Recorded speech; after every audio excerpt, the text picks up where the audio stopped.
vakomana vanosapota aiwa general kana kuti vakomana vanozivikanwa vanenge vachinzi team general vaive vauya panapa vachisvoreredza aiwa uyu ni Mudha Ncube.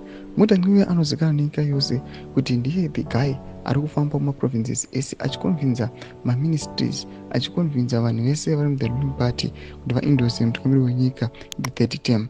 Vanouya vachimusvoreredza apo aluza kana kuti atadza kuita aiwa the minister of state security. Saka kuna mashoko anobuda nyika panapa pamusanyanyisa kuti aiwa ndozvavarirwa naMudha Ncube kwese uko kwaifamba achinokamira mutungamiri wenyika. Saka kuna mashoko nyika panapa robva subscribe or like on the bell kuti ndaba hendo yanzi the general 2028 muoffice vakomana kudanyira vachiti uyu ni Mudha Ncube was making a lot of noise with the 2030 mantra with the hope that he will be reappointed minister of state security.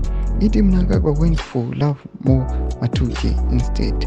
Zero trust amongst thieves of ZANU-PF. Ndo mashoko amwe kuposta picture ara Mudha Ncube vachimuti aiwa Mudha Ncube he lost it. Mudha Ncube he did not attain it. Vanhu vanyanza kuona kuti izvezvi mukanyasa kutarisisa haachamboiti mamoves aiita ekufamba aimbonyanya kunoita those mantras anoda kukutangana kuti zvinhu zvaifaitira aiwa akatoluza zvakatobva mumwe.